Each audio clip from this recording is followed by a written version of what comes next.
Assalamualaikum warahmatullahi wabarakatuh. Bismillahirrahmanirrahim. Yang saya hormati Bapak Kepala Sekolah SMP Negeri 4 Pasar Kemis, Bapak Ibu Dewan Guru, staf karyawan, serta anak-anakku sekalian. Puji syukur marilah kita panjatkan kehadirat Allah Subhanahu wa taala yang mana pada hari ini kita masih diberikan nikmat sehat. Sehingga pada kesempatan kali ini Ibu bisa memberikan materi tentang kenakalan remaja. Tak lupa sholawat serta salam kita haturkan kepada junjungan Nabi besar Muhammad Sallallahu Alaihi Wasallam beserta sahabatnya, beserta keluarganya dan kita semuanya. Anak-anakku, siswa SMP Negeri 4 Pasar Kemis, selamat datang di SMP Negeri 4 Pasar Kemis dan saya ucapkan juga selamat karena kalian telah bisa bergabung di SMP Negeri 4 Pasar Kemis. Pada kesempatan kali ini, Ibu akan memberikan materi tentang kenakalan remaja. Ya, untuk kenakalan remaja, biasanya ada hal-hal tentang perilaku, berisiko, dan tindakan yang berbahaya yang tidak boleh kalian lakukan. Apa saja perilaku berisiko yang biasa terjadi di kalangan remaja? Yang pertama biasanya bully ya, kemudian kekerasan seksual, hubungan seksual, HIV/AIDS dan nafsa. Ya, nanti satu persatu Ibu akan jelaskan. Yang pertama adalah bully. Nah, ini sering terjadi di kalangan para pelajar. Biasanya anak-anak yang merasa lebih, ya kadang misalnya lebih cantik, lebih ganteng, biasanya dia akan menghina teman-temannya yang mungkin ada kekurangan. Nah, apa itu bully? Tindakan agresi atau serangan yang dilakukan satu orang dengan tujuan untuk menyakiti atau mengganggu orang lain atau korban yang lebih lemah darinya. Kemudian mereka juga yang menjadi korban bully kemungkinan akan menderita depresi dan kurang percaya diri. Yang pada akhirnya korban bullying menjadi kesulitan dalam bergaul. Nah, ini sering terjadi anak-anakku sekalian. Kita tidak boleh menganggap bahwa sahabat kita, teman kita yang ada kekurangan itu harus diolok-olok. Karena kita di mata Allah Subhanahu wa taala memiliki derajat yang sama. Dan itu bisa juga dipidanakan. Kita harus saling mengasihi satu sama lain. Apa itu bentuk-bentuk bullying? Ya, bentuk bullying seperti verbal. Verbal itu berarti dari ucapan. Nah, ini sering sekali ya. Mohon maaf nih. Kadang-kadang nih anak-anak tuh memanggil teman-temannya tuh Ji misalnya. Itu apa coba Ji? Padahal dia punya nama. Kemudian manggilnya kata-kata ya bego. Nah, ini tolong jangan pernah mengucapkan kata-kata seperti ini kepada temannya. Selain itu juga kata-kata yang menyakitkan seseorang. Nah, kemudian fisik. Fisik itu ya biasanya bisa memukul, menendang dan sebagainya. Atau sosial, ini yang ketiga adalah sosial. Sosial itu mungkin mempengaruhi teman-temannya agar tidak ditemani. Jadi ini tidak boleh juga. Nah, ini kebiasaan yang tidak boleh dilakukan. Ya, anak-anakku sekalian ya. Next. Yang kedua tentang kekerasan seksual. Nah, kekerasan seksual ini seperti apa sih? Ya, setiap tindakan, baik berupa ucapan ataupun perbuatan yang dilakukan oleh seseorang untuk menguasai atau memanipulasi orang lain, serta membuatnya terlibat dalam aktivitas seksual yang tidak dikehendaki. Nah, ini kekerasan seksual kadang-kadang nih, misalnya anak perempuan lagi jalan, nanti anak laki-laki sweet sweet sweet atau mungkin yang lain itu juga salah satu dari bentuk kekerasan seksual. Atau mungkin memegang bagian depan atau bagian belakang siswa perempuan itu juga tidak diperbolehkan. Sekarang apa yang perlu dilakukan? Nah, apa yang dilakukan coba oleh kalian? Kalau itu terjadi, kamu harus ngapain? Misalnya, kamu harus lari cepat atau teriak minta tolong atau menyampaikan kepada orang tua atau guru. Jika kalian mengalami bulian, kamu harus menyampaikan kepada orang lain. Kemudian tips untuk orang tua ada, kemudian bagian tubuh pribadimu mana yang tidak boleh disentuh sembarangan oleh orang, karena ini termasuk pelecehan seksual. Coba apa saja, mulai dari mulut, dari dada, dari kemaluan, maaf, dari pantat. Itu tidak boleh. Tidak boleh seorang pun memegang area tersebut. Walaupun itu kakak kandung kamu sendiri, misalnya perempuan punya kakak kandung laki-laki, itu tidak boleh. Dan sebaliknya. Jadi dimulai dari mana? Dari mulut, kemudian dari dada, dari kemaluan, dan dari pantat. Itu adalah area yang tidak boleh disentuh oleh siapapun. Apalagi kalian sudah siswa-siswi SMP, sudah berusia 12 tahun. Kemudian bagian tubuhmu yang boleh disentuh saat, nah misalnya seperti ibu kalian ngelus kalian kepalanya, atau seperti ibu ketika membersihkan sehabis buang air itu untuk anak-anak yang masih kecil ya. Kemudian dokter, nah dokter kan itu untuk memeriksa keadaan kita kalau kita sedang berobat.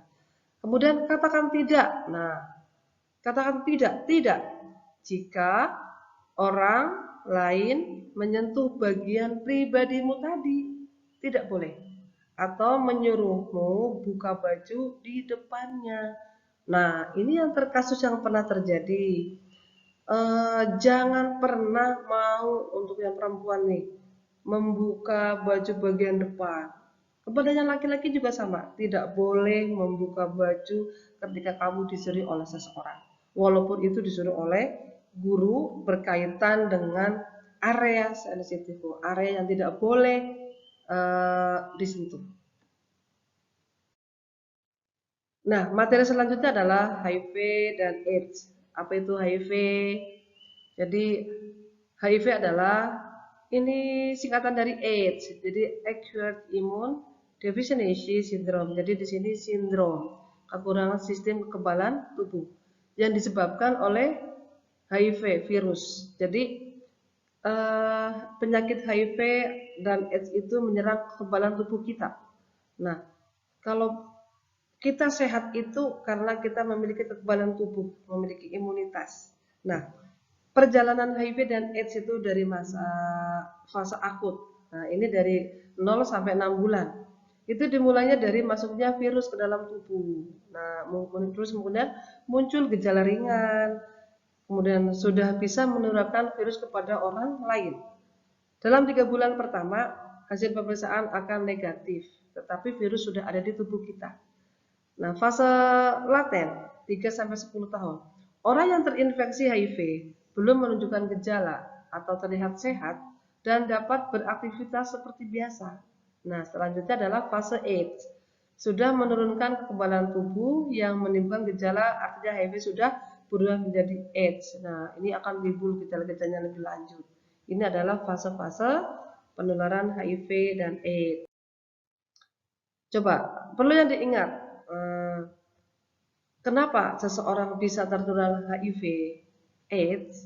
Nah, biasanya berhubungan seks bebas, jadi dengan siapapun. Kemudian penggunaan jarum suntik yang tidak steril. Ini biasanya dilakukan oleh para pemakai narkoba ya, obat-obatan terlarang. Transfusi darah pengidap HIV, misalnya kita membutuhkan darah, terus ada yang menyumbangkan darah, tapi darah tersebut sudah tercemari dengan virus HIV, pasti akan masuk ke tubuh kita. Ibu dan anak selama kehamilan, ya jadi jika seorang ibu hamil dan dia penderita HIV/AIDS, maka yang jelas anak yang dikandungnya akan mengalami HIV/AIDS juga. Nah, perlu kalian ketahui bahwa HIV itu kan tadi menular melalui darah tadi ya. Tapi HIV/AIDS tidak menular melalui gigitan nyamuk, tidak bisa. Terus ketika kita bersalaman dan sentuhan dengan orang lain juga tidak. Pelukan, misalnya kita merangkul juga tidak.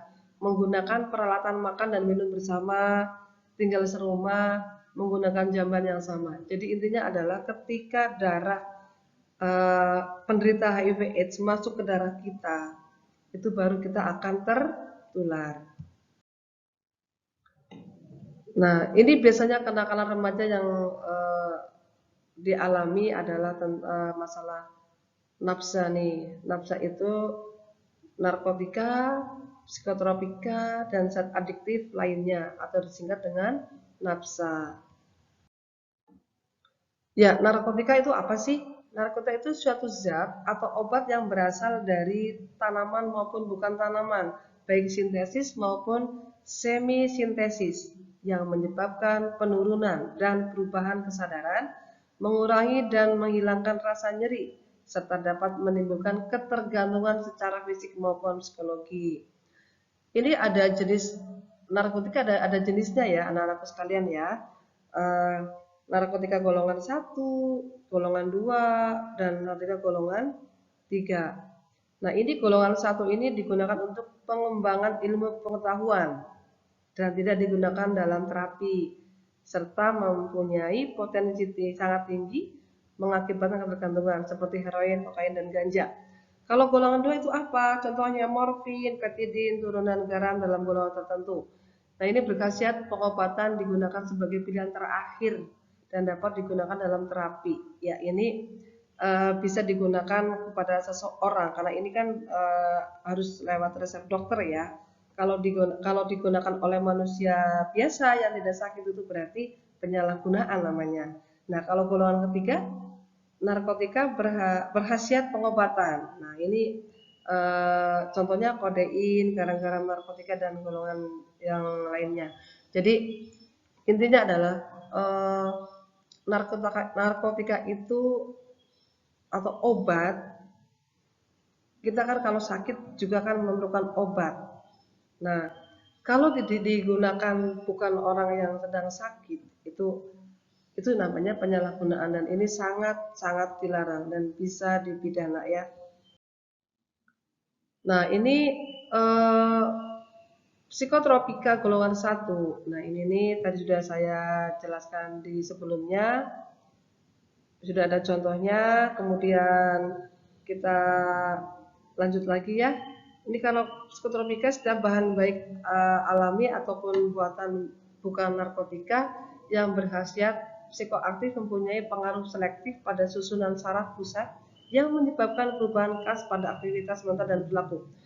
Jadi yang disebutkan di sini sekarang juga sering terjadi mengkonsumsi obat yang digabung-gabungkan. Nah, ini namanya mabuk murah ya. Jadi yang biasa dilakukan oleh kalangan remaja ini mencampur. Nah, ini tolong kalian ketika berteman dengan teman kalian, tolong ingat jangan sampai kalian ikut-ikutan walaupun itu bukan jenis psikotropika, tetapi itu kalau dicampur-campur itu bisa menimbulkan kita menjadi mabuk. Nah, ini juga kalian harus perlu waspada ketika diberikan minuman oleh teman-teman kalian. Nah, di sini ada zat adiktif. Apa itu zat adiktif? Merupakan penghantar untuk memasuki dunia penyalahgunaan narkoba. Pada mulanya seseorang menyicip zat adiktif ini sebelum menjadi pecandu aktif. Nah, zat adiktif yang akrab di telinga masyarakat adalah nikotin dan rokok. Nah, dan etanol dalam minuman beralkohol, kemudian pelarut lain yang mudah menguap seperti aseton, tiner, dan lain-lain. Nah, yang biasa digunakan oleh anak-anak jalanan ini sering dia menghirup thinner atau lem ibon ini karena di situ bisa merangsang ke saraf kita dan itu sangat berbahaya sekali ketika kalian mengkonsumsi seperti itu. Nah, yang paling awal biasanya adalah di remaja adalah merokok ya, karena rokok itu adalah gerbang dari narkoba. Siapa yang usia remaja nih yang sering merokok? Tadinya merokok, lama-lama nanti berteman dengan yang lain, akan diberikan ganja dan yang lainnya. Jadi hindari rokok. Mungkin di para siswa kelas 7 ini, bagi yang putra, apakah kalian sudah pernah merokok? Nah, kalau menurut saya sih ini pasti ada. Nah, itu sangat berbahaya ya anak-anakku sekalian ya. Jadi, rokok adalah gerbang dari narkoba. Harus diberhentikan. Kenapa? Karena sistem eh, reproduksi kita, tubuh kalian semuanya itu sedang tumbuh. Kalau sudah terjadi kalian merokok, itu sangat pengaruh terhadap kesehatan kalian. Karena kalian masih dalam tumbuh kembang. Nah, sekarang selanjutnya adalah penyalahgunaan nafsa. Nah, dikatakan penyalahgunaan nafsa, seseorang menyalahgunakan nafsa ketika pemakaian nafsa di luar indikasi medik. Jadi seperti yang Ibu tadi sampaikan, kita tidak sakit, kita sehat, tapi kita menggunakan obat untuk tidur. Nah, itu kan sangat berbahaya buat saraf-saraf kita. Dan tanpa petunjuk atau resep dokter. Nah, coba kalau kalian sakit pasti ada ini kan, setelah diperiksa ada resep dokter. Dokter memberikan resep sesuai dengan kondisi kita yang kita alami. Terus dalam intensitas waktu yang rutin atau berkala sekurang-kurangnya selama 1 bulan. Jadi digunakan tanpa resep dokter, bukan untuk mengobati, dan itu dilakukan terus berlanjut. Nah, ini disebut penyalahgunaan nafsa. Nah, penggolongan pemakaian nafsa. Nah, ini ada pemakai coba-coba. Nah, coba-coba itu biasanya ditawarin nih sama temennya, coba icip-icip. Ini saya punya ini gitu. Karena itu misalnya kalian memiliki teman sebaya, teman nongkrong, nih mungkin bagi yang putra, kamu nanti dikasih gratis coba-coba. Lama-lama setelah coba-coba apa? Pemakai sosial atau rekreasi, kamu sudah merasakan enaknya. Nah, disitulah kamu akan menjadi pemakai situasional. Ketika ada rasa pengen pakai, ketergantungan, kamu akan pakai lagi. Dan ini akan kamu pakai satu dosis, nanti naik lagi dan naik lagi. Dan ini perlu kamu tinggalkan. Dan selanjutnya adalah eh, yang sudah ketergantungan obat tersebut. Nah, nih setelah tahap ketergantungan nafsa, hal apa saja nih yang harus kamu hindarkan. Nah, nih ketika berteman dengan sahabat-sahabat kalian, ini ada kompromi, ada coba-coba, ada toleransi, ada kebiasaan, ketergantungan dan intoksivitas. Nah, makanya kamu jangan mau kompromi dengan yang namanya nafsa ya, anak-anakku sekalian ya. Apalagi sampai coba-coba. Pokoknya ditolak, katakan tidak atau say no to drugs. Jadi katakan tidak untuk narkoba. Nah, selanjutnya adalah kenakalan remaja biasanya terjadi tentang tindakan-tindakan berbahaya. Dalam bahasa Inggris dangerous ya. Apa itu? Seks bebas. Seks bebas dari mana? Pacaran kebablasan. Ya, setelah memakai narkoba biasanya seperti itu timbullah akan merembet ke kenakalan remaja lainnya. Nah, sekarang apalagi di masa pandemi sekarang ini ya, kemarin ibu di grup pembina itu ada nih laporan bahwa karena kita lagi pandemi ada pernikahan dini, jadi mereka yang di usia SMA udah pada nikah. Nah, nih sekarang nih jangan sampai nih yang biasanya pacaran kebablasan, timbullah apa MBA, married because accident. Nah, akhirnya terjadilah pernikahan dini. Nah, kita akan bahas pernikahan dini. Apa itu pernikahan dini? Atau early marriage adalah pernikahan yang dilakukan pada saat salah satu atau keduanya belum memenuhi usia ideal untuk menikah. Nah, berapa sih usia ideal untuk menikah? Kalau yang laki-laki 25 tahun, kalau yang perempuan minimal 21 tahun. Nah, yang harus kamu lakukan adalah apa? Yaitu tadi menghindari yang namanya pacaran. Nah, ini yang rugi siapa? Perempuan pastinya. Nah, karena menikah itu kan usia idealnya kan tadi ya yang perempuan 21, yang laki-laki 25 tahun. Apa yang dilakukan oleh kita kalian? Belajar. Belajar dulu, sekolah yes, nikah muda no way. Jadi sekolah dulu. Nah, biasanya apa sih alasan? Nah, ini nih. Alasan ketika pernikahan dini. Biasanya alasan eh, kultural adalah di suatu masyarakat biasanya kalau udah usia 17 tahun itu sudah tua katanya ini harus menikah. Padahal itu belum belum sesuai ya karena untuk perempuan usianya 21 tahun. Alasan ekonomi. Nah, biasanya ketika suatu keluarga memiliki ekonomi rendah, orang tua pingin eh, apa namanya anaknya pingin pingin pingin pingin lepas maka dinikahkan. Kemudian mempertahankan kemurnian sang anak dan menghindari konsekuensi sosial dan menjaga nama baik keluarga. Biasanya seperti itu.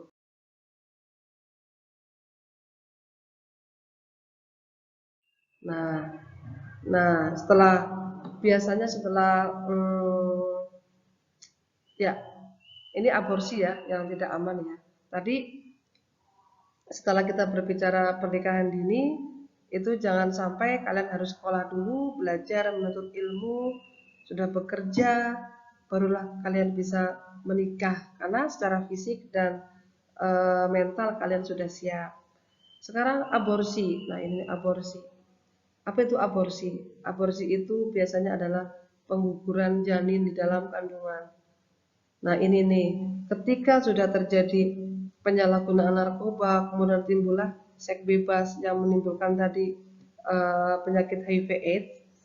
Biasanya setelah seks bebas itu pasti mereka kan dalam pergaulan pacaran. Nah, ini pacaran melakukan seks bebas antara kekasihnya, sepasang kekasih itu pasti mereka belum cukup umur, belum siap sehingga timbullah namanya aborsi. Nah, aborsi ini sangat dilarang karena kita membunuh bayi ya, membunuh janin di dalam tubuh kita itu sangat dosanya luar biasa dan itu juga sangat berbahaya bagi ibu dan anak karena bisa membunuh dua-duanya. Nah, karena saking berbahayanya aborsi, maka itu dalam Undang-Undang Nomor 36 Tahun 2019 tentang Kesehatan. Di situ juga peraturan perundangan lain yang terkait dengan larangan aborsi di Indonesia. Itu jadi aborsi itu sangat dilarang, baik secara agama dan secara negara. Ya karena itu sudah membunuh dan itu ketika aborsi itu kan tidak menggunakan alat-alat yang bersih, mungkin ke dukun. Karena kalau kita aborsi di rumah sakit pasti akan ditolak. Nah, makanya anak-anakku sekalian, apa yang Ibu sampaikan tadi, kalian harus berperilaku hidup sehat, menghindari yang namanya narkoba, kemudian kita harus hidup sehat dengan tidak melakukan seks bebas. Nah, apalagi ini usia remaja, kalian kelas 7 udah 12 tahun usia, itu sudah mulai tertarik dengan lawan jenis. Ya, kita dikasih anugerah oleh Allah, kita mencintai lawan jenis itu hal yang wajar. Cuman kalian tuh usianya masih kecil, belum boleh untuk berpacaran dan dalam agama pun tidak ada yang namanya pacaran, itu dilarang. Jadi saya pesan kepada seluruh siswa, tolong benar-benar kalian harus menghindari hal-hal yang tadi Ibu sampaikan. Jika kalian ingin berkarya, ingin hidup lebih baik lagi, maka hindarin tadi. Kalau kalian ingin sukses, ingin mengejar cita-cita, hindari yang Ibu sampaikan tadi. Kita harus berperilaku sehat. Terima kasih. Itulah yang bisa Ibu sampaikan pada materi MPLS tahun pelajaran 2021-2022. Semoga apa yang Ibu sampaikan bisa kalian mengerti. Wassalamualaikum warahmatullahi wabarakatuh. Hari ini